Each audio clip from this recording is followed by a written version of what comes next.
मैं आज बात करने वाला हूँ कि मुस्लिम लीग के द्वारा जो पाकिस्तान की मांग की गई थी। ठीक है।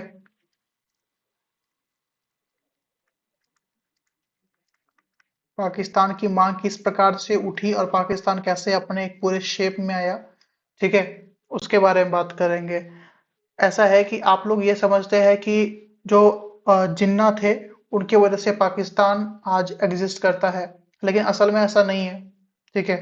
जो जिन्ना थे, बहुत सारे लोगों को लगता है कि जिन्ना जो है वो मुस्लिम है, लेकिन अगर मैं बात करूं जिन्ना का, तो वो जिन्ना मुस्लिम नहीं था, वो जिन्ना हिंदू था।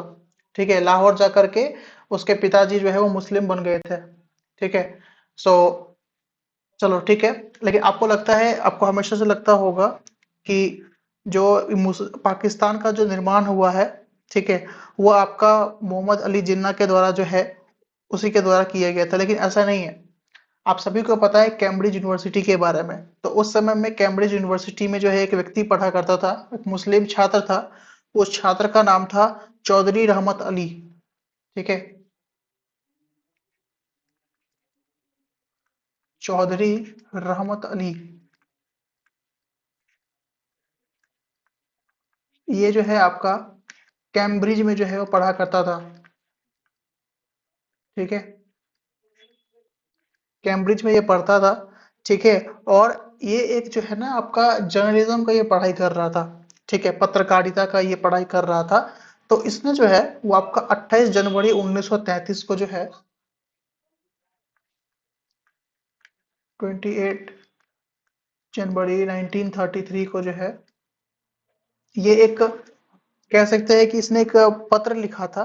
ठीक है। उस पत्र का नाम था नाउ आर नेवेर। ठीक है। नाउ आर नेवर उसका पूरा नाम था। नाउ आर नेवर, ये एक पत्र का नाम है जो आपका चौधरी रहमत अली के द्वारा जो है, ये एक लेटर है।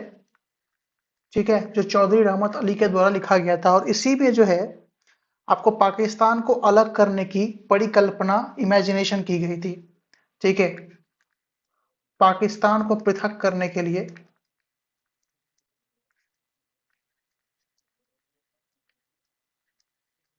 पृथक करने के लिए जो है आपका बात इसमें किया गया था। ठीक है, कि पाकिस्तान को एक अलग देश का दर्जा मिलना चाहिए। ठीक है। और आपको पता है, जैसे हमारा कंट्री है उसमें सारे रिलीजन एग्जिस्ट करते हैं, लेकिन पाकिस्तान में आपको सिर्फ और सिर्फ मुस्लिम रिलीजन के लोग आपको ज्यादा देखने को मिलते हैं। ठीक है। जैसे हमारा इंडिया है, इंडिया में आपको 99, सॉरी, जैसे हमारा इंडिया है ना, उसमें आपको हर धर्म के लोग मिलेंगे। ठीक है। आपको सभी धर्मों के लोग मिलेंगे, लेकिन पाकिस्तान में जो है, स्पेशली पाकिस्तान में जो है आपको मुस्लिम लोग ज्यादा देखने को मिलते हैं। मुस्लिम लोगों की वहां पे ऑलमोस्ट आबादी जो है वो आपका 89% है। ठीक है। और 11% आपका हिंदू एंड अदर है। ठीक है। तो आप देख सकते हैं कि पूरा जो ये कंट्री है, ये पूरा पूरा किस पे है, एक रिलीजियन बेस्ड कंट्री है। ठीक है। और हमेशा ध्यान रखिए कि कोई भी कंट्री अगर रिलीजन बेस्ड पे रहती है तो वो कंट्री कभी ग्रो नहीं कर पाती है। ठीक है। तो इंडिया में सभी धर्म है, लेकिन पाकिस्तान में सिर्फ और सिर्फ मुस्लिम धर्म के लोग हैं। तो उस समय में जो है दोस्तों, जो ये चौधरी रहमत अली थे, वो कैम्ब्रिज यूनिवर्सिटी में पढ़ा करते थे, और 28 जनवरी 1933 को जो है नाउ आर नेवर, ठीक है, ये आपसे एग्जामिनेशन में पूछा गया है। नाउ आर नेवर जो है, ये एक लेटर लिखा था उसने, और उसमें कहा था कि पाकिस्तान को जो है एक पृथक देश का दर्जा मिलना चाहिए। बाद में जो है वो मुस्लिम लीग का एक अधिवेशन होता है, जिसे आप सभी को पता है, लाहौर अधिवेशन उसका नाम था। ठीक है। एक में मैं इसको इरेज कर देता हूँ। ठीक है। लाहौर अधिवेशन उन लोगों का होता है, मुस्लिम लीग का। और वहां पर में जो है आपको पता है कि मोहम्मद अली जिन्ना जो है, वो उसमें पहली बार जो है वो पाकिस्तान को के निर्माण का प्रस्ताव जो है उसमें पारित किया जाता है, और इसके अध्यक्ष जो थे लाहौर अधिवेशन के, आपको पता है, जिन्ना थे। ठीक है। अधिवेशन होता है, कौन सा अधिवेशन होता है? लाहौर अधिवेशन।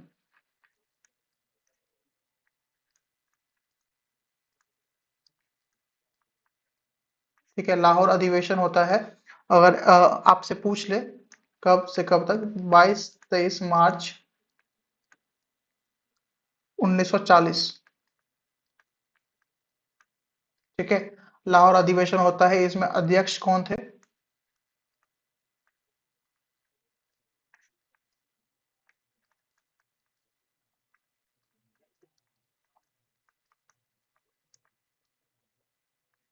कौन सा? बताता हूँ मैं। पहले आप ये लिख लो। हाँ बताता हूँ भाई मैं। पहले आप ये लिख लो, फिर इसके एंड में बताऊंगा, आपका जो डाउट होगा ना मैं बताऊंगा आपको। ठीक है। तो अगर आपसे पूछ ले कि पाकिस्तान को पृथक करने के लिए कौन से पत्र पे बात की गई है, तो नाउ और नेवर उसका पत्र का नाम था। और किस अधिवेशन में पाकिस्तान को अलग एक कह सकते हैं निर्माण करने की बात की गई थी कि अलग देश का दर्जा इसे मिलना चाहिए, तो आपका लाहौर अधिवेशन है। अब चंदन का क्वेश्चन है कि लाहौर अधिवेशन जो है वो कांग्रेस के अधिवेशन से अलग था। यही क्वेश्चन है ना आपका चंदन?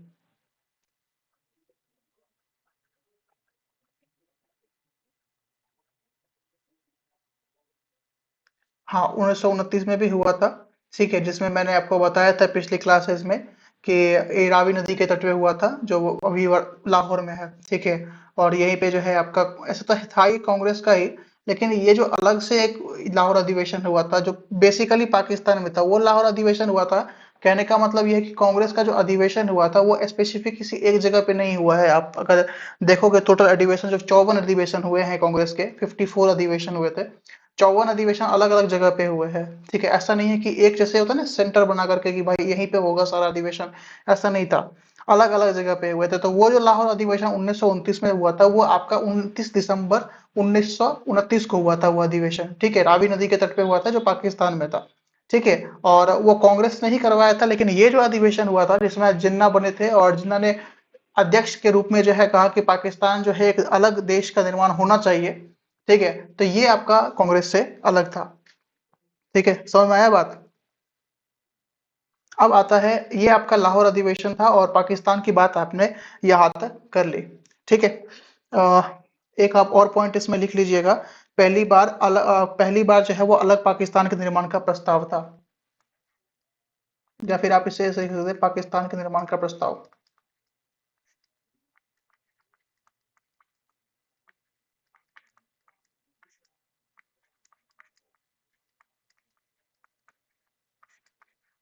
ठीक है, पाकिस्तान के निर्माण का प्रस्ताव ये आपका वो हो गया, जो भी पाकिस्तान से संबंधित था वो। अब दोस्तों इसके बाद जो है क्रिप्स मिशन जो है 1942 में भारत आता है। ठीक है, क्रिप्स मिशन। पहली बात तो क्वेश्चन यही बनता है कि क्रिप्स प्रस्ताव जो है भारत में आता क्यों है? ठीक है, क्रिप्स प्रस्ताव कब आता है? 1942 में आता है। ठीक है। अगर आपको पता है दैट इज भी ओके, तो मैं भी थोड़ा सा बता देता हूँ कि ये इंडिया क्यों आया था। देखो ऐसा होता है ना, सब ब्रिटिश का एक सोचा समझा चाल था। ठीक है।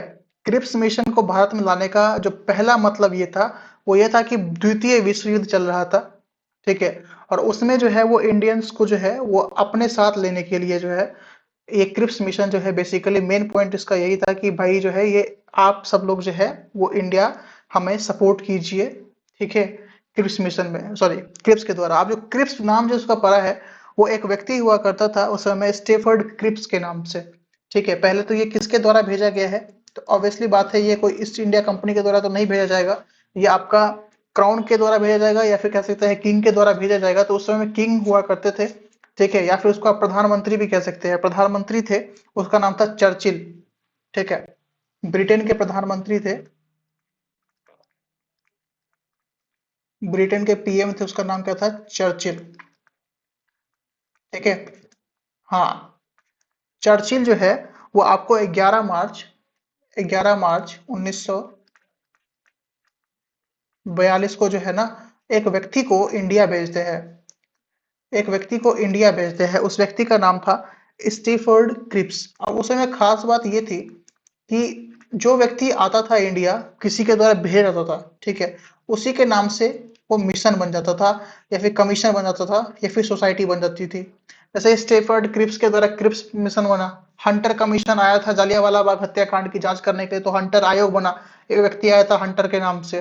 ठीक है, तो जिसके जो व्यक्ति आता था प्रमुख बन के, उसी के नाम पे जो है मिशन, ठीक है, या फिर कमीशन या फिर सोसाइटी की स्थापना कर दी जाती थी।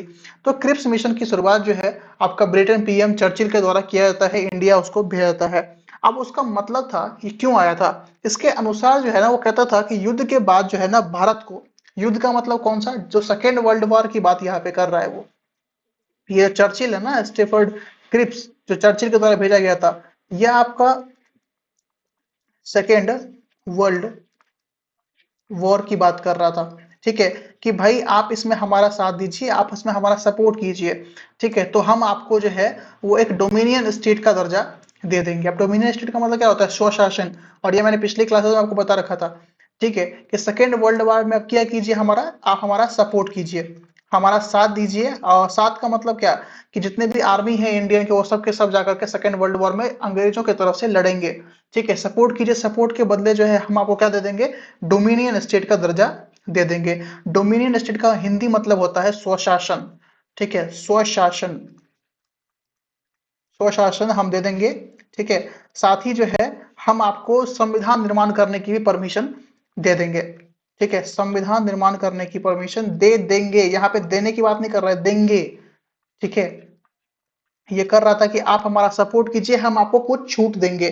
ठीक है, या फिर संविधान निर्माण का मतलब यहाँ पर में यह है कि संविधान निर्मात्री परिषद बनाने का मतलब, जो बनाएगा संविधान उसकी परमिशन हम आपको दे देंगे।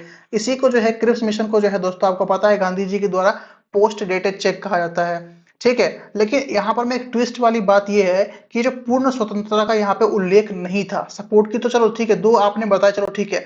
इसके डीमेरिट क्या थे? अगर मैं इसके डीमेरिट यहाँ पे बताऊं, मतलब डीमेरिट का मतलब होता है दोष। ठीक है, डीमेरिट का मतलब होता है दोष। ये तो आपका चलो ठीक है, ये आपने पॉजिटिव बात की। नेगेटिव बात क्या किया, कि पूर्ण स्वराज की बात यहाँ पर मैं नहीं की। ठीक है, पूर्ण स्वतंत्रता की बात यहाँ पर मैं नहीं की, कि भारत को जो है वो कंप्लीट हम आजाद कर देंगे। दूसरी बात ये कि प्रांतों को अलग होने का विकल्प दिया गया था। ठीक है, मतलब ये इंडिया को तोड़ने की बात की गई थी, कि भाई साहब अब अलग अलग प्रांत, अगर मान लो यहाँ पे राजगीर प्रांत है, यहाँ पे पटना प्रांत है, यहाँ पे वो प्रांत है, ये प्रांत है, सब अपने अपने में जो है खुद का एक डोमिनियन स्टेट स्थापित करेंगे। तो आप सोचिए कि इंडिया के कितने टुकड़े हो सकते थे उस समय में। ठीक है, क्या कहा कि प्रांतों को प्रांतों को अलग होने का विकल्प था। ठीक है, होने का विकल्प था, छोड़ो विकल्प। ठीक है जी, प्रांतों को अलग होने का विकल्प था, ये कुछ उसके डिमेरिट थे। तो अब क्या हो गया, कि भाई साहब ये जो है ना, कांग्रेस और मुस्लिम लीग दोनों ने इसे खारिज कर दिया, दोनों ने मना कर दिया कि भाई नहीं, ऐसा नहीं हो पा रहा है। क्योंकि क्यों कर दिया, क्योंकि यह भारत की स्वतंत्रता की मांग को पूरी तरह से पूरा नहीं कर रहा था। ठीक है, आप देखो ना, अब वो कह रहा है कि हम देंगे, फ्यूचर की बात कर रहा है ये, फ्यूचर। और आपको पता है कि अंग्रेज अपने वर्ड्स पे कितना ज्यादा स्टे रहते थे। ठीक है, फ्यूचर की बात कर रहा है, प्रेजेंट की बात नहीं कर रहा है। तो that is the reason Gandhi ji ने जो है इसको पोस्ट डेटेड चेक कहा। ठीक है, पोस्ट डेटेड।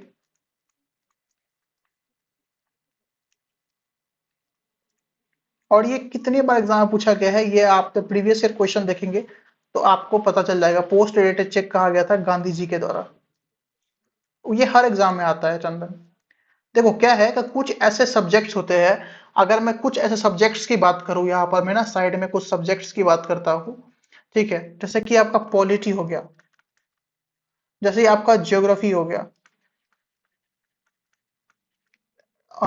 ज्योग्राफी में इसको ज्योग्राफी में इसको वर्ल्ड ज्योग्राफी पढ़ना बस। ठीक है, वर्ल्ड, इंडिया की बात नहीं कर रहा हूँ। हिस्ट्री हो गया। ठीक है, ये तीन ऐसे सब्जेक्ट हैं जो सब्जेक्ट कभी बदल नहीं सकते, कभी नहीं बदल सकते।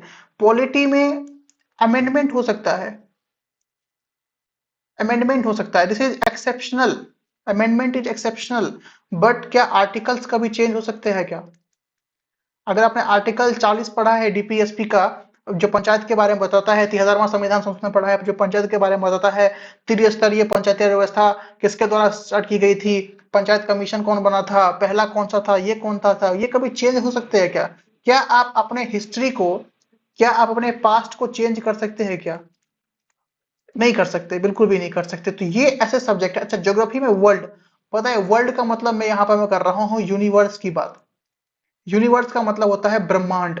ठीक है, ब्रह्मांड की बात, क्या तारे को आप चेंज कर सकते हो क्या? ये जो इस तरीके से बना करके एक लूनर तारा बनता है, इसको ऐसे मोती के आकार का बना करके एक लूनर तारा जो बनता है, क्या आप इसके शेप को चेंज कर सकते हो क्या? बिल्कुल भी नहीं कर सकते। तो जो सब्जेक्ट्स होते हैं ना, कुछ ऐसे सब्जेक्ट्स होते हैं जिनके बारे में अगर आपको नॉलेज है, वो सब्जेक्ट्स कभी चेंज नहीं हो सकते, कभी भी नहीं हो सकते अपनी लाइफ में चेंज। ठीक है, ये सब्जेक्ट्स के बारे में पूरा आपको नॉलेज है, वो आप देखो आप एग्जामिनर क्या करेगा, आप पोस्ट डेटेड चेक जो है वो महात्मा गांधी के द्वारा कहा गया था क्रिप्स मिशन को, तो क्या एग्जामिनर आपके लिए क्वेश्चन को चेंज करके ये पूछेगा कि पोस्ट डेटेड चेक बताओ सुभाष चंद्र बोस ने कहा था क्या? नहीं कह सकता ना, क्वेश्चन ही गलत हो जाएगा। ठीक है, तो कुछ ऐसे चीजें होते हैं जिसको अब अगर आप पढ़ लेते हो, रिवाइज कर लेते हो और साथ ही प्रीवियस ईयर क्वेश्चन लगा लेते हो, ठीक है, तो वो आपसे जिंदगी में कभी नहीं छूट सकता। ठीक है जी। तो ये आप पढ़िएगा क्रिप्स मिशन के बारे में, गांधी जी ने कहा कि ये एक पोस्ट डेटेड चेक है। अब पोस्ट डेटेड चेक तो है, लेकिन होता क्या है पोस्ट डेटेड चेक? देखो, वो इसलिए कहा गया था क्योंकि इसका प्रस्ताव, ये ना सपोर्ट है ना, सपोर्ट का मतलब आप समझिए प्रस्ताव से। ठीक है, प्रस्ताव से, ये जो प्रस्ताव था, ये भविष्य में स्वतंत्रता देने की बात करता था। स्वशासन, फ्यूचर की बात कर रहा है। संविधान निर्माण, फ्यूचर की बात कर रहा है कि भाई फ्यूचर में देखेंगे। ठीक है, तत्काल में तो उसने कोई ठोस कदम नहीं उठाया था। उठाया था क्या कोई ठोस कदम? बिल्कुल भी नहीं उठाया था। So that is the reason कि ये एक अव्यवहारिक और दिखावटी माना गया था गांधी जी के द्वारा। ठीक है, कि भाई ये हमारा यूज करना चाहते हैं, यूज करने के बाद छोड़ देंगे। ठीक है, तो भाई साहब पोस्ट डेटेड चेक का मतलब होता है कि फ्यूचर की चीजें जो है आपने बात की है, लेकिन करंट में आपने कोई भी डेवलपमेंट नहीं किया है, करंट में आपने किसी भी तरीके का निर्माण नहीं किया है, हमें छूट नहीं दी है। So that is the reason कि Gandhi ji use the word post dated cheque. Cheque का मतलब क्या होता है? बैंक में आप, तो मुझे लगता है रेयरली आप चेक लेके कभी जाते होगे बैंक में, तो यूपीआई का जमाना आ चुका है। तो चेक होता है पोस्ट। आप पता है कि आपके पास चेक है और मेरे से आपने चेक रिसीव किया है और इसका डेट है 1 जनवरी 1900 सॉरी 2025। मैंने आज आपको चेक काट के दे दिया है। ठीक है, आप दे दिया है। अब आप 1 जनवरी से पहले क्या इस चेक को विड्रॉ कर सकते हो क्या? मैं आपसे पूछता हूं, विड्रॉ कर सकते हो? नहीं कर सकते हो ना। सो ये पोस्ट डेटेड हुआ कि नहीं हुआ?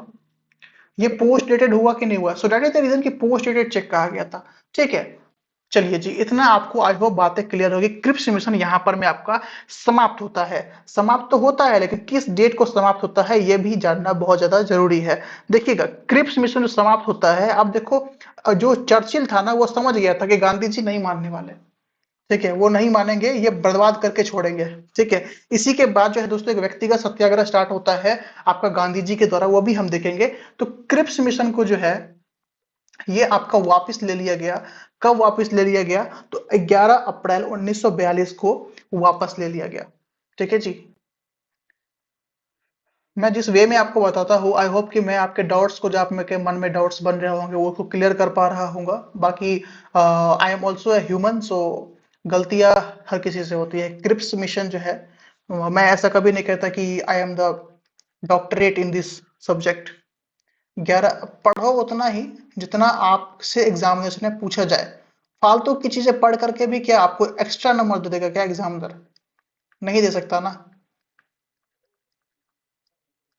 समाप्त। ठीक है जी, क्रिप्स मिशन यहां पर में समाप्त होता है। अब इसको देखते हुए, ऐसा ऐसा है दोस्तों, हिस्ट्री का ऐसा है, खास करके मॉडर्न हिस्ट्री का ऐसा सिस्टम है कि अभी एक इंसिडेंट खत्म हुआ, तो उसी से संबंधित एक नया इंसिडेंट जो है वो फ्यूचर में स्टार्ट होगा।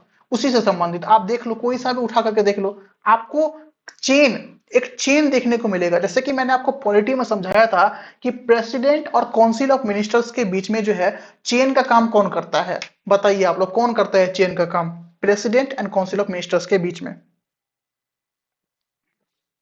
Prime minister. उसी हिसाब से जो है यहां पर में कि पास्ट के डेट्स एंड आप फ्यूचर के डेट्स के बीच में काम करेगा आपका प्रेजेंट का डेट।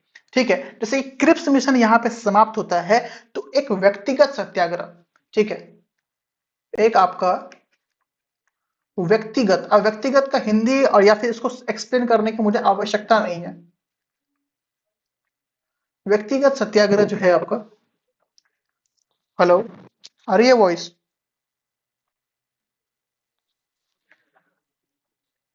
अभी आ रही है क्लियर?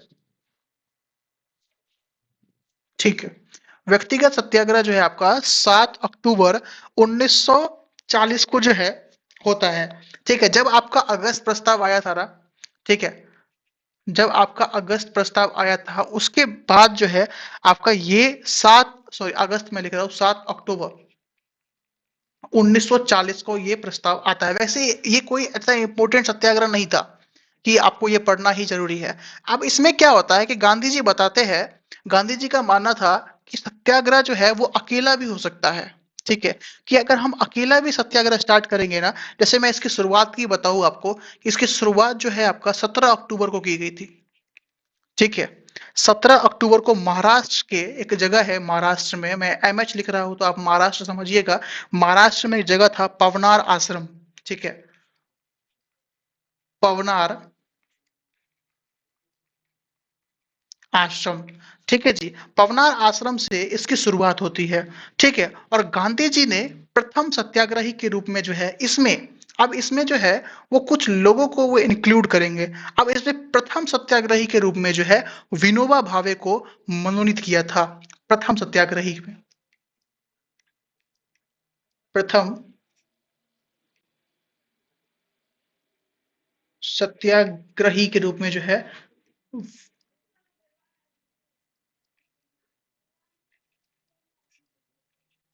विनोबा भावे को मनोनीत किया गया था, किसके द्वारा? तो गांधी जी के द्वारा। ठीक है, गांधी जी के द्वारा मनोनीत किया गया था, पहली बात। उसके बाद दूसरा, ये तो प्रथम हो गए। सेकंड कौन बनेंगे? सेकंड बनेंगे आपके पंडित जवाहरलाल नेहरू, ये प्रथम थे। ठीक है, अब मैं सेकंड की बात करता हूँ। सेकंड आपका हो जाएंगे पीटी नेहरू साहब, पंडित जवाहरलाल नेहरू साहब हो जाएंगे। ठीक है, और इसी दौरान जो है ये जो व्यक्तिगत सत्याग्रह है, इसी को जो है दोस्तों दिल्ली चलो के नाम से भी जाना जाता है। आपसे ये क्वेश्चन बहुत बार पूछा गया है, खास करके जो स्टेट एग्जाम होते हैं उसमें, कि व्यक्तिगत सत्याग्रह का जो है वो किस नाम से जाना जाता है, या फिर दिल्ली चलो सत्याग्रह किस नाम से संबंधित है। दिल्ली चलो, या फिर आपसे ये पूछ सकता है कि दिल्ली चलो सत्याग्रह के प्रथम सत्याग्रही का नाम क्या था। ठीक है, तो विनोबा भावे था। दिल्ली चलो सत्याग्रह।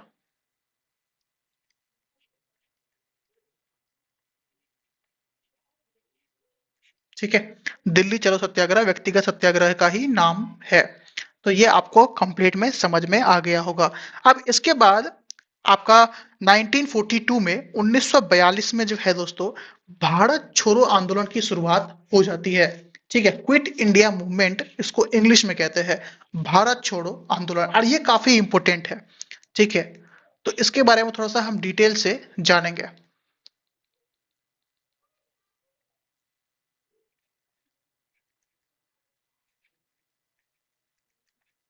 क्विट इंडिया,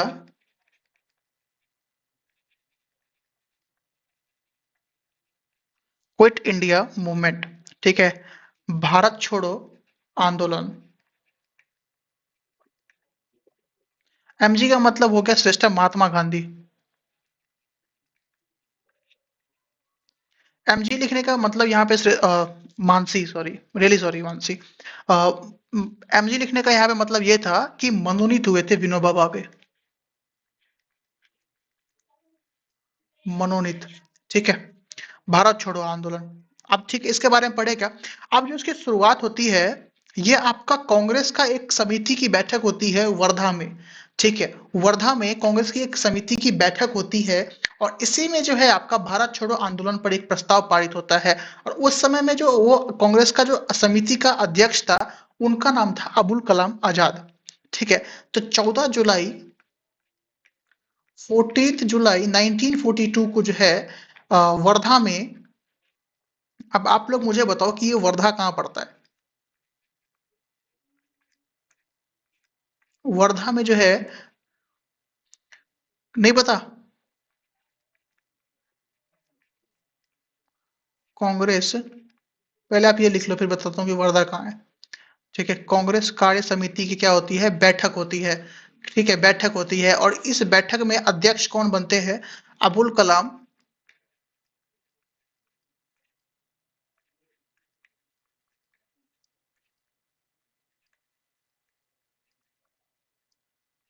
ठीक है, अबुल कलाम आजाद ये क्या बनते हैं? अध्यक्ष बनते हैं। ठीक है जी, अबुल कलाम आजाद क्या बनते हैं? कांग्रेस कार्य समिति के, ये बैठक होती है कांग्रेस की वर्धा में। ठीक है, ठीक है जी, और इसके अध्यक्ष कौन बनते हैं? अबुल कलाम आजाद। और इसी में जो है आपका भारत छोड़ो आंदोलन की एक प्रस्ताव जो है वो पारित किया जाता है। और जो वर्धा है, ये मानसी ने सही बताया। ये जो वर्धा है ये कहाँ पर पड़ता है? ये आपका पड़ता है महाराष्ट्र में। ठीक है, महाराष्ट्र राज्य में स्थित है। और ये अगर मैं इसका जियोग्राफिकल रीजन की बात करूं तो ये आपका नागपुर के आसपास आपको देखने को मिलता है। ठीक है, और मैं वर्धा के बारे में मैं कुछ और चीजें आपको बताना चाहता हूँ क्विट इंडिया मूवमेंट को यहाँ पर मैं रोक करके, गांधी जी से संबंधित है। ठीक है, देखिएगा वर्धा में जो है ना महात्मा गांधी के काफी ज्यादा अटैचमेंट था। अगर मैं वर्धा की बात करूं तो वर्धा में जो है महात्मा गांधी ने अपना एक आश्रम स्थापित किया था, सेवाग्राम आश्रम। और ये काफी बार एग्जाम में पूछा गया है, सेवाग्राम, सेवाग्राम आश्रम किसके द्वारा स्थापित किया गया है? तो महात्मा गांधी के द्वारा। ठीक है, एमजी लिख रहा हूं, एमजी का मतलब होता है महात्मा गांधी। ठीक है, और यह जो है वर्धा जो जगह है ना, यह भारतीय स्वतंत्रता संग्राम का एक महत्वपूर्ण केंद्र हुआ करता था उस समय में। ठीक है, और वर्धा जो है वो आपका पड़ता तो महाराष्ट्र में है, लेकिन नागपुर से जो है ये लगभग 75 किलोमीटर के आसपास, जहां तक मुझे आइडिया है, दक्षिण पश्चिम एरिया में आपका रहता है।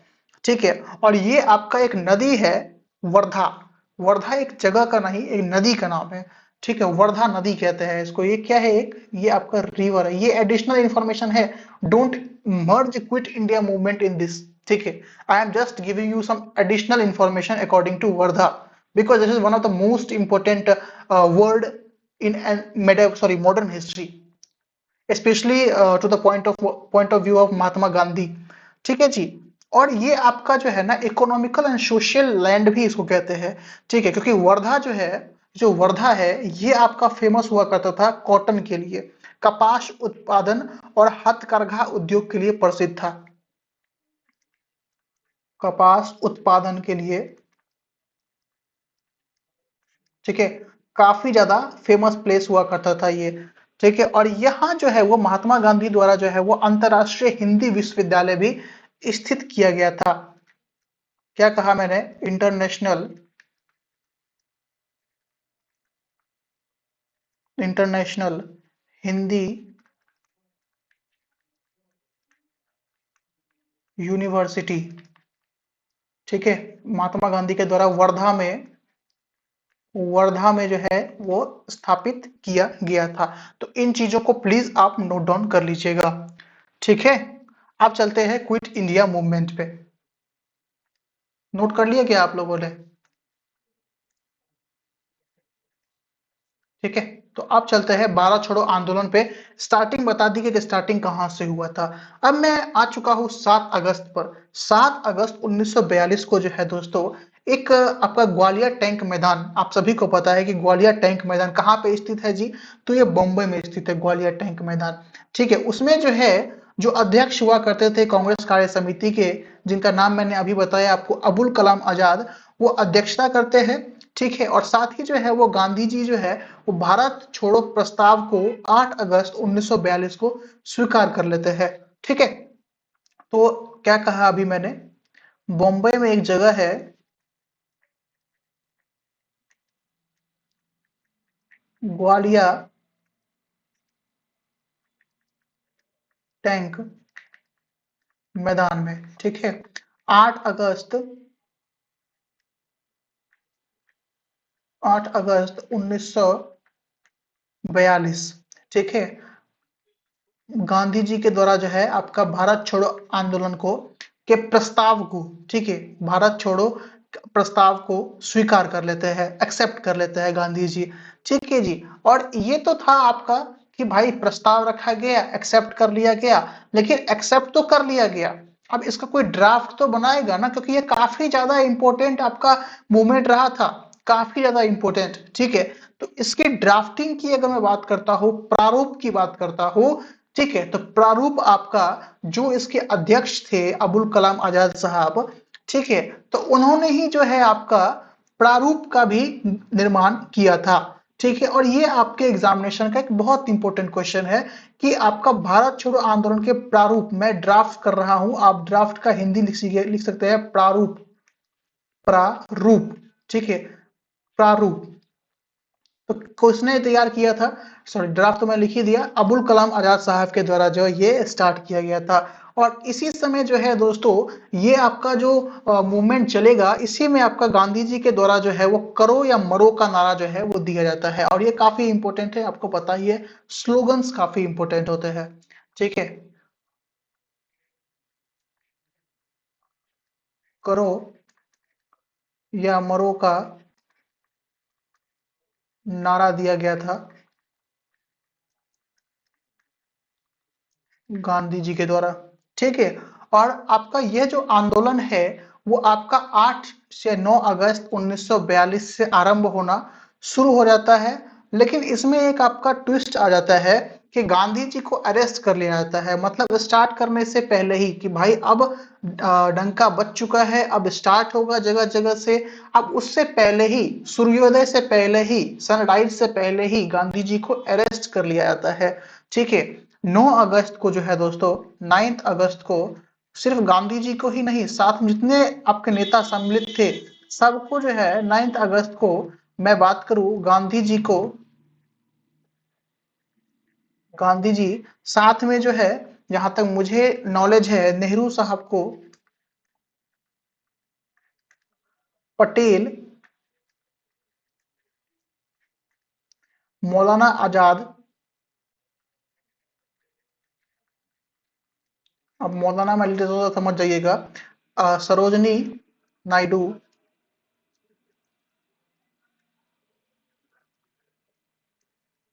सरोजनी नायडू, ठीक है, इन सभी को जो है क्या कर लेते हैं, अरेस्ट कर लिया जाता है, अरेस्ट कर लिया जाता है, गिरफ्तार कर लिया जाता है अंग्रेजों द्वारा। ठीक है, अब क्या करते हैं, पहले, आप पहले का थोड़ा सा सोचिएगा, ये पहली बार नहीं है कि गांधी जी और इन क्रांतिकारियों को अरेस्ट कर लिया गया था।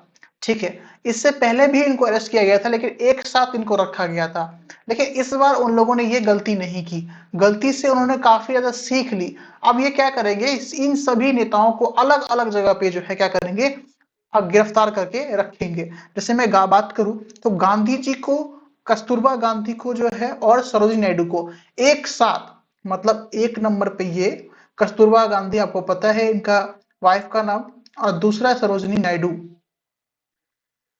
इन तीनों को, इन तीनों को एक जगह है, ठीक है, इन तीनों को जो है आगा खां के पैलेस में, जो आपका पूना में स्थित था, आगा खां का पैलेस, ठीक है, आगा खां पैलेस में जो है वो रखते हैं गिरफ्तार करके। ठीक है, जवाहरलाल नेहरू को, जवाहरलाल नेहरू को अल्मोड़ा के जेल में, ठीक है, अल्मोड़ा में रखते हैं जवाहरलाल नेहरू को। राजेंद्र प्रसाद साहब थे तो उनको पटना के जेल में रखा गया था, बांकीपुर जेल में रखा गया था, जो पटना में स्थित है।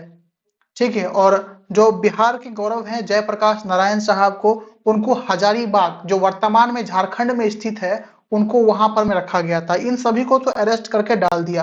अब कुछ व्यक्ति बच गए, अब जो ये व्यक्ति बच गए वही तबाही मचाएंगे। ठीक है, जैसे कि मौलाना अबुल कलाम आजाद को जो है ना, वो बांकुड़ा के जेल में रखा गया था, बांकुड़ा, बांकुड़ा के जेल में रखा गया था इनको। ठीक है, पेन यहां से चेंज कर लेता हूं मैं। अब कुछ क्रांतिकारी जो है ना वो अंडरग्राउंड हो जाते हैं। अंडरग्राउंड होने से पहले जो गांधी जी जो है ना वो काफी ज्यादा बीमार पड़ जाते हैं। ठीक है, तो गांधी जी को जो है ना वो 6 मई 1946, सॉरी 1944, जो है ना 6 मई 1944 को जो है वे बीमार पड़ जाते हैं। ठीक है, बीमार के कारण जो है, बीमार के कारण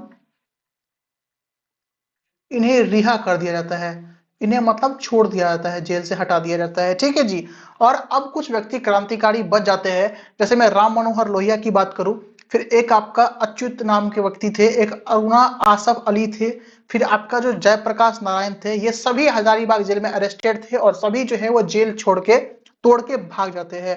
ठीक है, और क्या होते हैं, अंडरग्राउंड हो जाते हैं, भूमिगत हो जाते हैं। ठीक है जी, तो उषा मेहता जो है, इसके बाद का मैं टाइमलाइन बताऊं तो उषा मेहता ने 14 अगस्त 1942 को सर्वप्रथम जो है वो बंबई से रेडियो प्रसारण किया था इसके बारे में, तो ये आपसे काफी बार पूछा गया है। ठीक है, क्या नाम बताया मैंने? उषा मेहता। उषा मेहता। रेडियो प्रसारण किया था इन्होंने मुंबई से।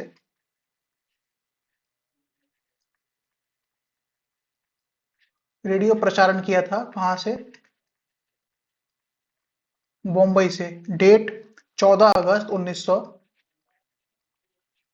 1942।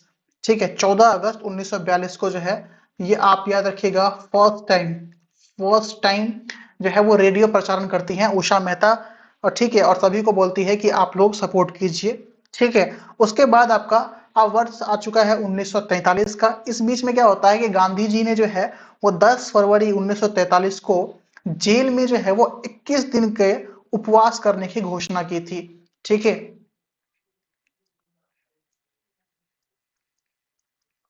गांधी जी 10 फरवरी 1943 को जेल में 21 दिनों का उपवास किया था।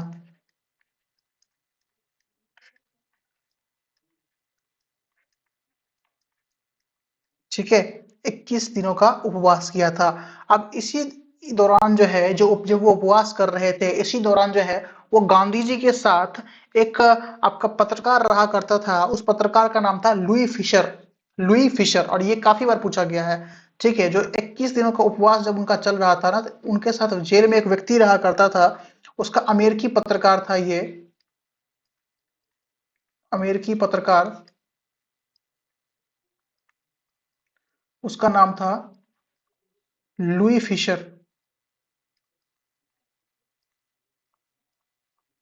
ठीक है, लुई फिशर। हेलो, आवाज आ रही है मेरी आप लोगों तक? ठीक है, ओके। तो लुई फिशर के द्वारा जो है आपका अमेरिकी पत्रकार था, यह गांधी जी के साथ स्टे कर रहा था, रह रहा था। ठीक है, अब ये सब चीज हो चुकी है। ठीक है, आपका अब जो लास्ट एक इसमें टाइम फ्रेम आता है कि अब पाकिस्तान दिवस मनाने की मांग की जाएगी, निश्चय की जाएगी। तो ये आपसे पूछ लेता है 23 मार्च 1943 को जो है, 1943 को आपका मुस्लिम लीग के द्वारा जो है, मुस्लिम लीग के द्वारा जो है वो आपका पाकिस्तान दिवस मनाने की घोषणा की जाती है।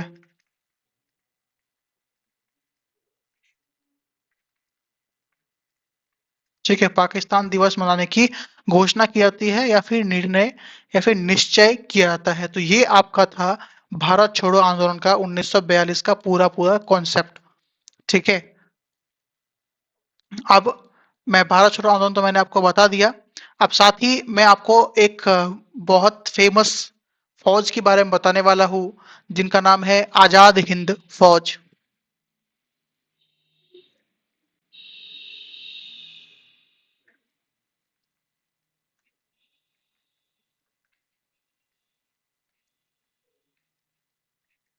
ठीक है, आजाद हिंद फौज। अब देखिए, अभी आपको लग रहा होगा कि इसकी स्थापना सुभाष चंद्र बोस साहब ने जो है वो किया था। ठीक है, लेकिन ऐसा नहीं है। आपका सितंबर 1941 में जो है ना, सितंबर 1941 में जो है वो आपके एक व्यक्ति हुआ करते थे, कैप्टन थे। क्या आपको कैप्टन का नाम पता है? फटाफट से बताना। सितंबर कैप्टन नहीं पता? मोहन सिंह। ठीक है, एक व्यक्ति हुआ करते थे, उनका नाम था कैप्टन मोहन सिंह। उन्होंने जो है वो मलाया, मलाया, अब ये मलाया कहाँ पड़ता है? तो वर्तमान में आपका मलेशिया का जो क्षेत्र है ना, वर्तमान में जो आपका मलेशिया का क्षेत्र है, वही मलाया हुआ करता था। ठीक है, वहां पर में जो है वो आजाद हिंद फौज की स्थापना करते हैं। ठीक है, स्थापना करते हैं। तो आपसे अगर पूछे कि स्थापना किसके द्वारा की, सीधा पूछे स्थापना किसके द्वारा की गई, और वहां पे आपको ऑप्शन में दिख जाए कैप्टन मोहन सिंह, तो सीधा मारिएगा, ठीक, कैप्टन मोहन सिंह पे। ठीक है, और अब जो है वो आपका रास बिहारी बोस साहब ने जो है ना, वो मार्च 1942 में टोक्यो जो कि जापान में स्थित है, वहां पर में भारतीय स्वतंत्रता लीग तथा आजाद हिंद फौज बनाने की घोषणा की थी। ठीक है, अब ये बात आ रही है इंडिया पे कि भाई साहब टोक्यो में एक व्यक्ति थे, उनका नाम था रास बिहारी घोष, सॉरी बोस साहब। ठीक है, उन्होंने मार्च 1942 में जो है वो टोक्यो में ये निर्णय लिया कि हम जो है दो चीजें बनाएंगे, पहला भारतीय स्वतंत्रता लीग और दूसरा बनाएंगे आजाद हिंद फौज। ठीक है,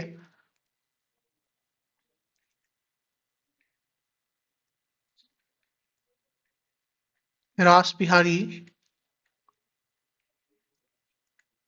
बोस, टाइम की मैं बात करूं, ठीक है, वो 1942 में, 1942 में, कहां पर में, तो टोक्यो में। ठीक है, टोक्यो में जो है दो चीजें बनाने का ये निर्णय लेते हैं, पहला ये भारतीय स्वतंत्रता लीग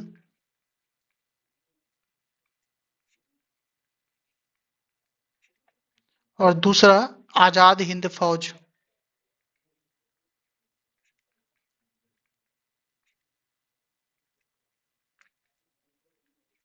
ठीक है, दो चीजें बनाने का निर्णय ले लेते हैं। ठीक है,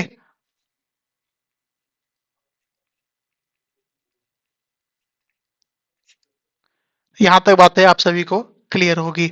अब इसके बाद जो है बोस ने 1942 में जो है ना भारतीय युद्ध बंदियों को भर्ती करके 10,000 सैनिकों का दल गठित किया था।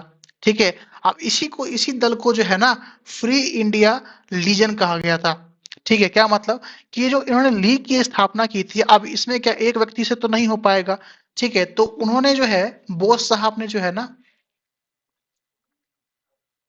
बोस साहब ने जो है वो आपका 1942 में भारतीय युद्ध बंदियों की नियुक्ति की थी। भारतीय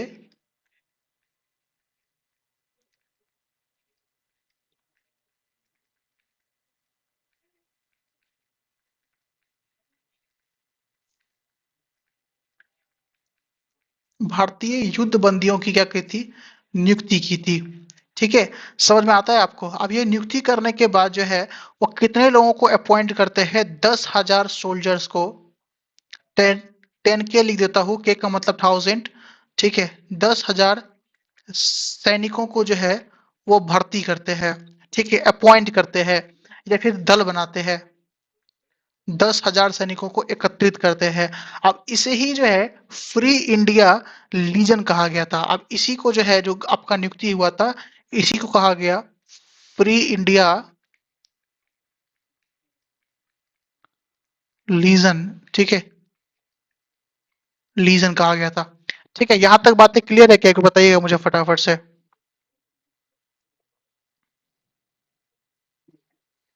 ठीक है, अब बारी आती है आपका सुभाष चंद्र बोस साहब की। अब 21 अक्टूबर को जो है दोस्तों 1943 की बात कर रहा हूं मैं, कि 21 अक्टूबर 1943 को जो है वो सुभाष चंद्र बोस साहब के द्वारा जो है वो सिंगापुर में आपका आजाद हिंद फौज के सर्वोच्च सेनापति के रूप में जो है वो स्वतंत्र भारत की अस्थायी सरकार का गठन करते हैं।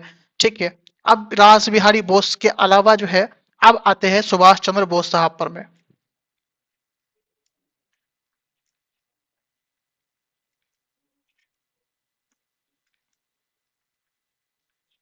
सुभाष चंद्र बोस। ठीक है, डेट की बात करूं, 21 अक्टूबर 1943 को। ठीक है, कहां पर में जी, तो सिंगापुर में। ठीक है, किसकी स्थापना, अब सॉरी, सेनापति किसके बनेंगे ये, सिंगापुर में आजाद हिंद फौज क्या।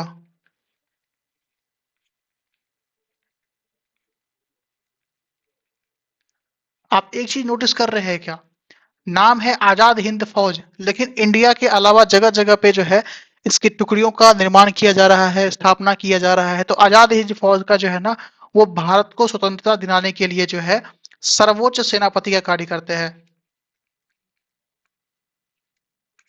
सर्वोच्च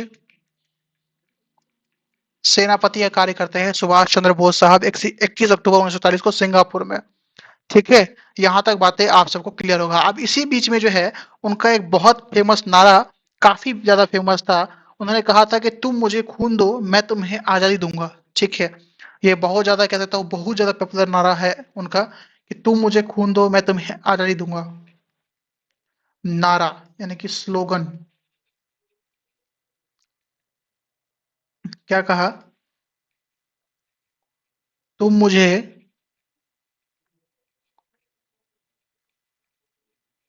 खून दो, मैं तुम्हें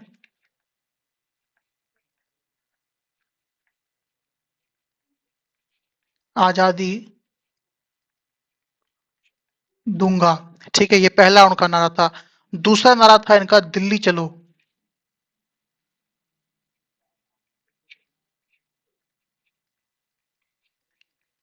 ठीक है? ये 2 नारे जो है काफ़ी ज़्यादा फेमस हुए थे। अब मैं बात कर रहा हूँ जुलाई 1944 की, 1 साल आगे। जुलाई 1944 में क्या होता है कि आज़ाद हिंद रेडियो के प्रसारण में जो है वो बोस ने गांधी जी को राष्ट्रपिता कहा था। ठीक है? जुलाई 1943 को जो है वो एक रेडियो के प्रसारण में, ठीक है? आज़ाद हिंद रेडियो के प्रसारण में,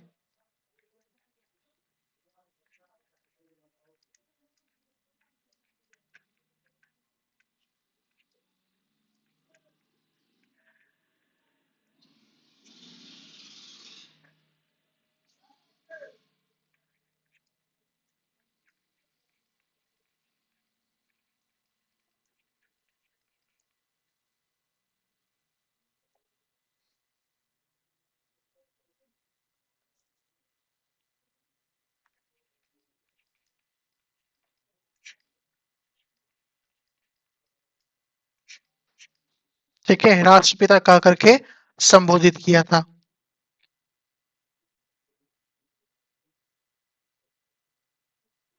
अब यहाँ पर मैं दोस्तों, अभी भी आप महात्मा गांधी को राष्ट्रपिता के रूप से जानते हैं, लेकिन क्या ये कानूनी तौर पे सही है? तो इसका आंसर इज नो, नहीं सही है।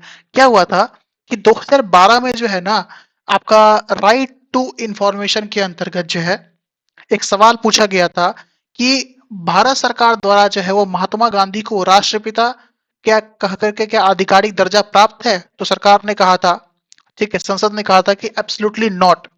ये सुभाष चंद्र बोस का पर्सनल चीज, पर्सनल मैटर था कि वो किसको क्या कहते हैं। इसका मतलब ये नहीं है कि राष्ट्रपिता ही हो गए वो। एक हाँ, उनको सम्मान के तौर पे जो है वो राष्ट्रपिता कहा जाता है, लेकिन रियलिटी में ऐसा कुछ भी नहीं है। तो आप हमेशा याद रखिए कि आधिकारिक तौर पे जो है ये उपाधि उनको प्रदान नहीं की गई है। ठीक है? आधिकारिक रूप से ये आपका जो टाइटल है, उपाधि जो है वो प्रदान नहीं की गई है। यहाँ तक बातें आपको क्लियर है क्या?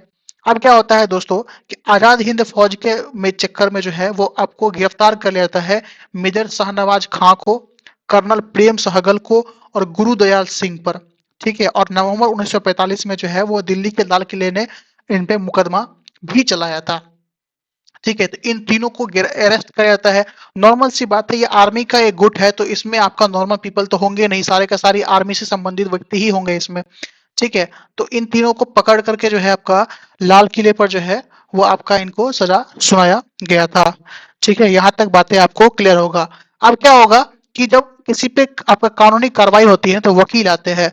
तो एक होता है आपका जो सजा दिलवाता है, ठीक है? एक होता है अगेंस्ट तरफ से, एक होता है आपके सपोर्ट में। तो बचाव पक्ष के वकीलों ने जो है ना, वो भूला भाई देसाई के नेतृत्व में जो है वो तेज बहादुर, ठीक है, अरुण आसफ अली और नेहरू ने अदालत में बहस की थी। आपको पता है ना कि जवाहरलाल नेहरू जो है उनका एक प्रोफेशन था कि वकालत भी वो करते थे। ठीक है? तो एक पॉइंट आप यहाँ पे नोट कर लीजिएगा कि वो आपका अंग्रेज सरकार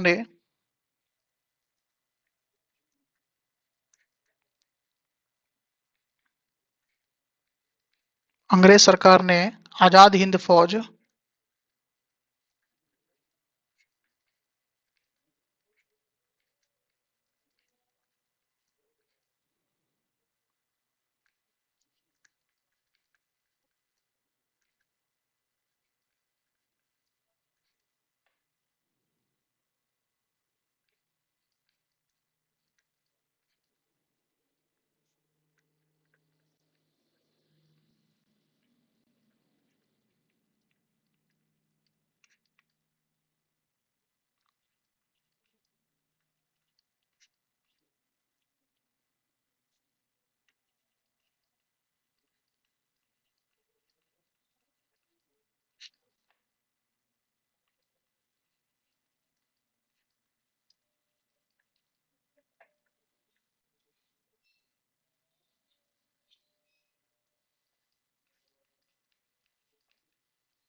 ठीक है, यहां तक ये बात थी।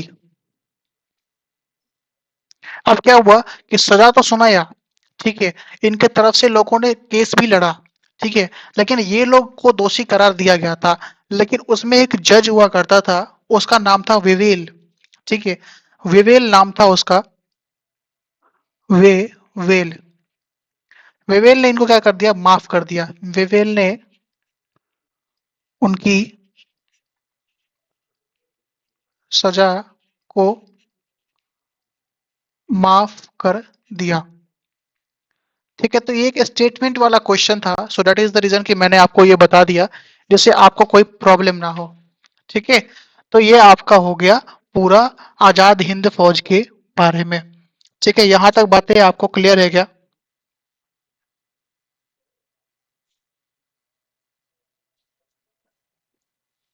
ठीक है, तो अगर यहां तक बातें क्लियर है तो कुछ एडिशनल पॉइंट्स जो है अब आपको मॉडर्न हिस्ट्री के अंत को के तरफ लेकर के जा रहा है। ठीक है, कुछ एडिशनल पॉइंट्स के बारे में भी मैं आपको बता देना चाहता हूँ। ठीक है, जिससे आज के क्लास में ये पूरी तरीके से खत्म हो जाए। अब दोस्तों कुछ विद्रोह होते हैं, कुछ सम्मेलन बनते हैं, ठीक है, उसके बारे में थोड़ा थोड़ा करके हम फटाफट से देख लेते हैं। अगर मैं बात करूं आजाद हिंद फौज के बाद शाही नौसेना विद्रोह होता है 1946 में। ठीक है, शाही नौसेना विद्रोह, ये आप इसका बस ईयर याद रखिए कि कब हुआ था।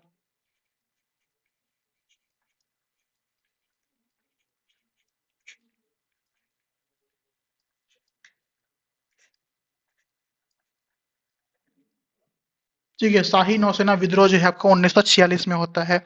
इसमें क्या होता है कि एक व्यक्ति हुआ करते थे, उनका नाम था HMIS, पूरा नाम था HMIS तलवार। ठीक है, उन्होंने वो भारतीय नौसेना में वो थे, और वो क्या करते थे, वो आपका भेदभाव का सामना उनको करना पड़ता था अंग्रेजों के साथ। ठीक है, तो उसी के विरुद्ध जो है दोस्तों 18 फरवरी 1946 को बंबई में विद्रोह कर दिया जाता है आपका शाही नौसेना के हिसाब से। ठीक है, और इसमें जो है आपका वल्लभ भाई पटेल और जो जिन्ना हुआ करते थे, उन्होंने हस्तक्षेप हस्तक्षेप करके जो है इस विद्रोह को शांत किया था।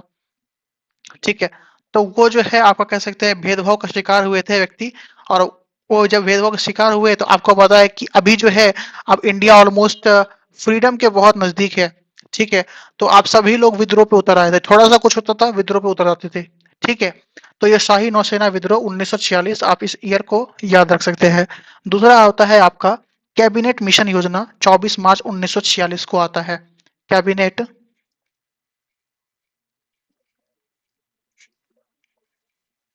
बता देता हूँ।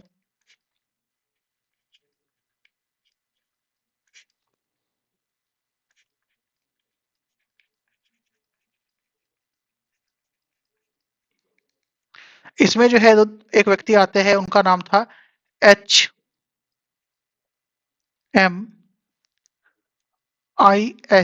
ठीक है,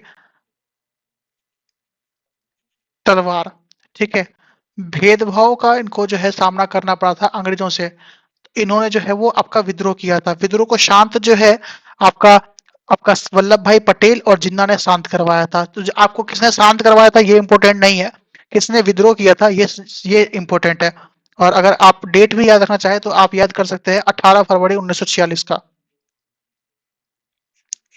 ठीक है, तो अब बारी आती है कैबिनेट मिशन योजना 24 मार्च जो 1946 को आता है। अब इसमें कुछ चीजों के बारे में बात की गई थी, जैसे कि कैबिनेट मिशन जो है आपका 24 मार्च 1946 को भारत आया था। अब इसमें जो है वो सर स्टीफर्ड क्रिप्स, ठीक है, जो व्यक्ति आया था चर्चिल के आपके कह सकते हैं इशारों पर, वो व्यक्ति अलेक्जेंडर और पैथिक लॉरेंस, ठीक है, वो इसके सदस्य हुआ करते थे। तो कैबिनेट मिशन के जो है वो 3 सदस्य हुआ करते थे। ठीक है, एक का नाम क्या था?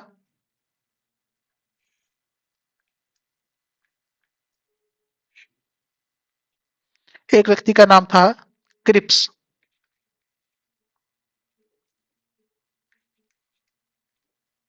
क्रिप्स, दूसरे का नाम था अलेक्जेंडर,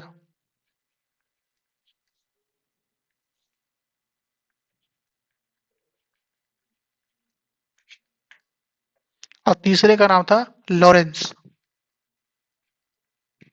ठीक है, 3 व्यक्ति थे इसके सदस्य।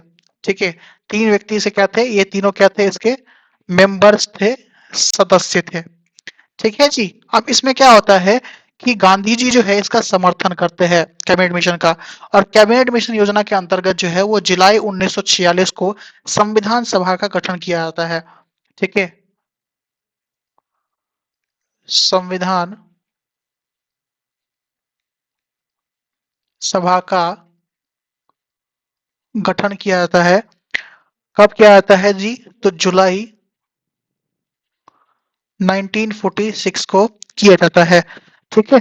यहाँ तक बातें आपको क्लियर होनी चाहिए। इसके बाद 16 अगस्त 1946 को मुस्लिम लीग ने सीधी कार्यवाही दिवस की शुरुआत की थी। ठीक है। क्या कहा? 16 अगस्त 1946 को मुस्लिम लीग के द्वारा जो है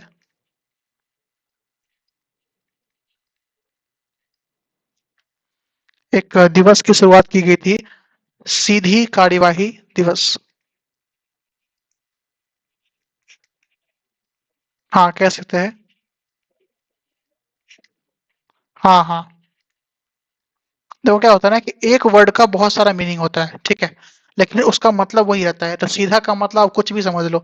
ठीक है। तो सीधी कार्यवाही दिवस की शुरुआत जो है वो मुस्लिम लीग के द्वारा 16 अगस्त 1946 को की गई थी। उसके बाद से आपका एक और डेट आप याद रखिएगा।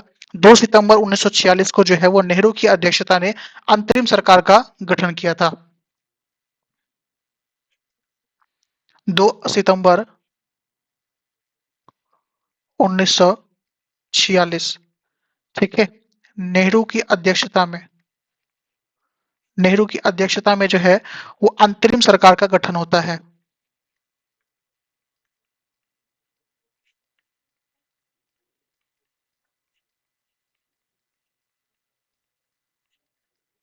ठीक है।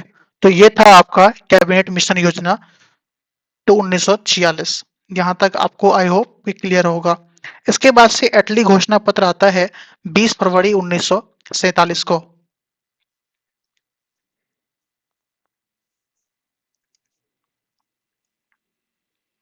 क्या कहा? एटली।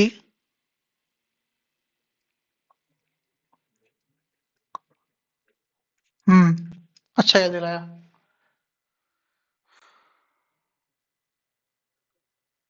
एक सेकंड रुकिएगा आप लोग, है ना।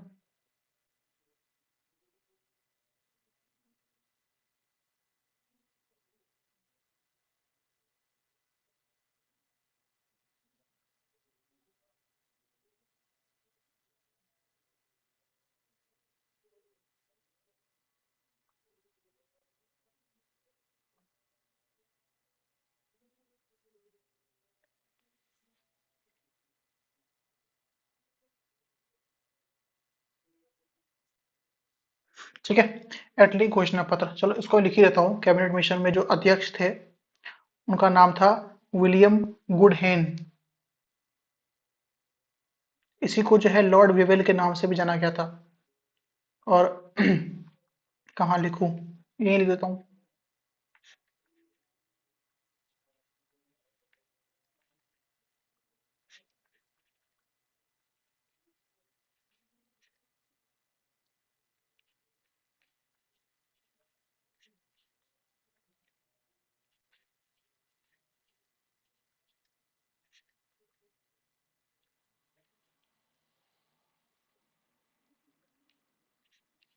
ठीक है।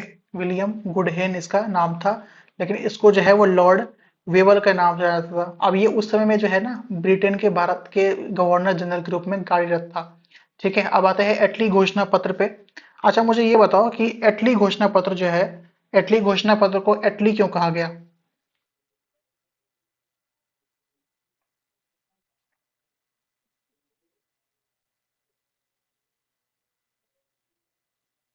बताओगे? ये जो एटली लिखा हुआ है, एटली, इसको एटली क्यों कहा गया?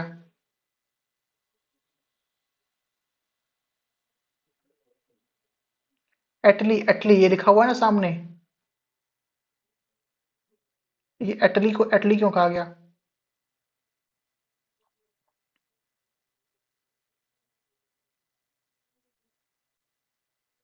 जल्दी बताओ।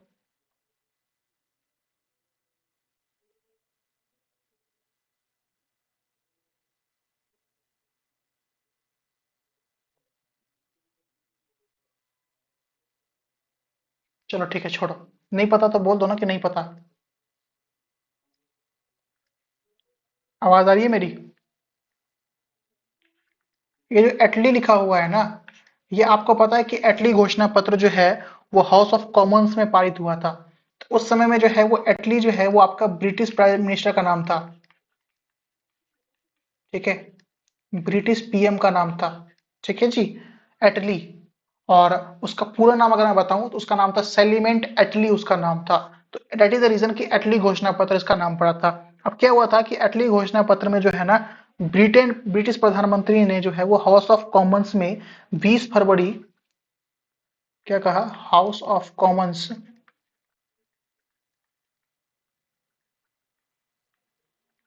अच्छा, मुझे एक बात आप लोग मुझे बताइए कि हाउस ऑफ कॉमन्स जो है वो लोअर हाउस या अपर हाउस है?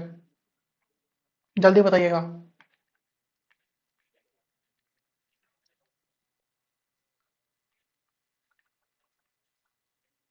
ठीक है, हाउस ऑफ कॉमन्स में जो है वो 20 फरवरी 1947 में जो है कह सकते हैं इसमें घोषणा की थी कि अंग्रेज जो है वो 30 जून 1948 के पहले जो है भारतीयों के हाथ सत्ता सौंप देंगे। ठीक है, क्या कहा कि एटली ने कहा कि भाई हाउस ऑफ कॉमन्स में कि 20 फरवरी 1947 को जो है ना, वो उसने घोषणा की थी एटली ने कि भाई अब जो है हम इंडिया से खत्म, टाटा गुड बाय कर देंगे। 30 जून 1948। ठीक है, क्या कर देंगे? 30 जून 1948 से पहले। ठीक है, पहले की बात कर रहा है, ठीक उस डेट की नहीं। मतलब एक एस्टिमेट टाइम दे दिया कि भाई इस टाइम से पहले ही जो है हम क्या कर देंगे, भारतीयों के हाथ सत्ता सौंप देंगे।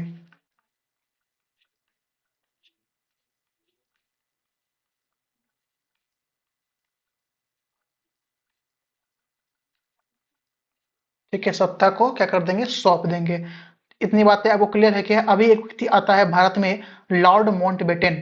ठीक है, अब एक नया व्यक्ति आता है इसी के, आपको कह सकते हैं एटली घोषणा पत्र के द्वारा, लॉर्ड माउंटबेटन। Lord Mountbatten.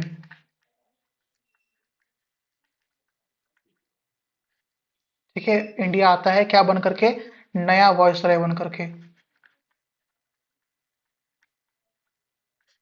ठीक है, अब इसी से आता है माउंटबेटन योजना। ठीक है, मैं इसको ऐसे ही कनेक्ट कर देता हूं यहीं से। एक घोषणा लाता है ये 3 जून 1947 को।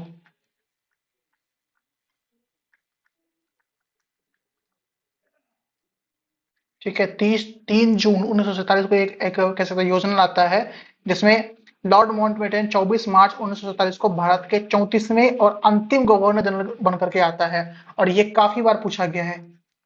ठीक है, क्या कहा, 34th गवर्नर के रूप में आता है। और ये क्या था, लास्ट गवर्नर था ब्रिटिश के हिसाब से। ठीक है, अब आता कब है, डेट 24 मार्च 1947 को। ठीक है, 24 मार्च 1947 को आता है अंतिम बार बन करके। ठीक है, अब ये घोषणा में जो है वो माउंटबेटन ने कहा कि 15 अगस्त 1947 को भारतीयों को सत्ता सौंप दिया जाएगा। ठीक है, और इसी को जो है, ये जो योजना था इसी को है डिकी बर्ड योजना भी कहते हैं। क्या कहा, डिकी बर्ड योजना कहा। ठीक है, और इस योजना में कहा कि भाई साहब हम जो है वो 15 अगस्त को जो है इंडिया को फ्री कर देंगे, फ्रीडम दे देंगे। ठीक है, तो ये आपका था पूरा पूरा मॉडर्न हिस्ट्री का टेन्योर। अब एक चीज last but not the least, ठीक है, जो मैं आपको बताने वाला हूं, ये आपका मॉडर्न हिस्ट्री का लास्ट टॉपिक है। ठीक है, अब इसमें क्या होता है कि भारत स्वतंत्रता अधिनियम 1947 आता है, इसके बारे में भी थोड़ा सा देख लीजिए। इसमें आपका पाकिस्तान को जो है अलग किया जाएगा। क्या कहा मैंने, क्या कहा, भारत, हाँ हाँ, इस देख लो पहले, भारत स्वतंत्रता अधिनियम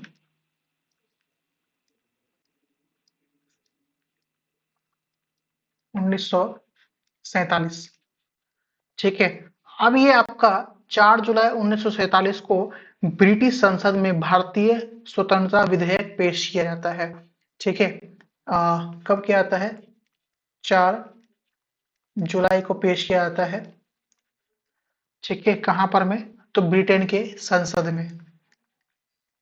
अब वो हाउस ऑफ लॉर्ड्स और हाउस ऑफ कॉमन कोई भी हो सकता है।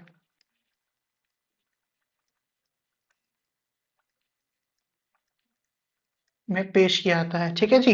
अब इसके बाद पॉइंट नंबर 2, कि ब्रिटिश संसद ने 18 जुलाई 1947 को भारतीय स्वतंत्रता अधिनियम 1947 को पारित किया था। यह पारित कब हुआ था? पारित ये हुआ था 18 जुलाई को। ठीक है। ये इंडिया में नहीं बना था, याद रखिएगा, ब्रिटेन में बना था, ब्रिटेन के पार्लियामेंट में बना था। अब इसी से जो है, ये तो गए लेकिन पाकिस्तान को अलग करके गए थे। 14 अगस्त 1947 को पाकिस्तान को भारत से अलग कर दिया जाता है, और 15 अगस्त 1947 को भारत अस्तित्व में, पूर्ण से अस्तित्व में आता है। क्या कहा? 14 अगस्त को, इसलिए आपको पता है कि वो लोग 14 अगस्त को मनाते हैं अपना। ठीक है, 14 अगस्त पाकिस्तान, और 15 अगस्त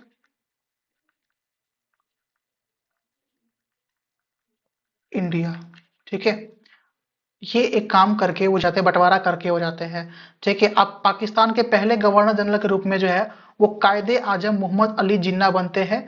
ठीक है। और लियाकत अली जो है वो पहले प्रधानमंत्री बनते हैं। ठीक है, ये बात आप याद रखिएगा। जो पहला गवर्नर जनरल था, पहला गवर्नर जनरल,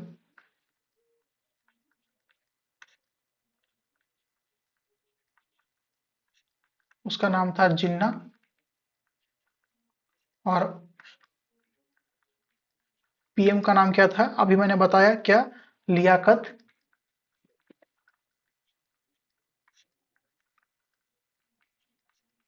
ठीक है। इन दो नमूनों को जो है वो बनाया जाता है। पहला गवर्नर जनरल जिन्ना, और पीएम बनता है लियाकत अली। ठीक है। और माउंटबेटन जो है, याद रखिएगा, स्वतंत्र भारत का प्रथम गवर्नर जनरल बनता है, और जवाहरलाल नेहरू जो है वो देश के प्रथम प्रधानमंत्री बनते हैं। ये लिखने की जरूरत नहीं है, आपको पता है। लास्ट पॉइंट इसमें मैं ऐड करना चाहूंगा कि स्वतंत्र भारत के पहले भारतीय और अंतिम गवर्नर जनरल जो थे, वो थे सी राजगोपालाचारी। ये लिखने की जरूरत है।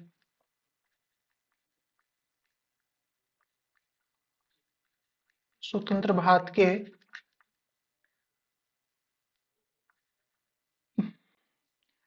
First and last.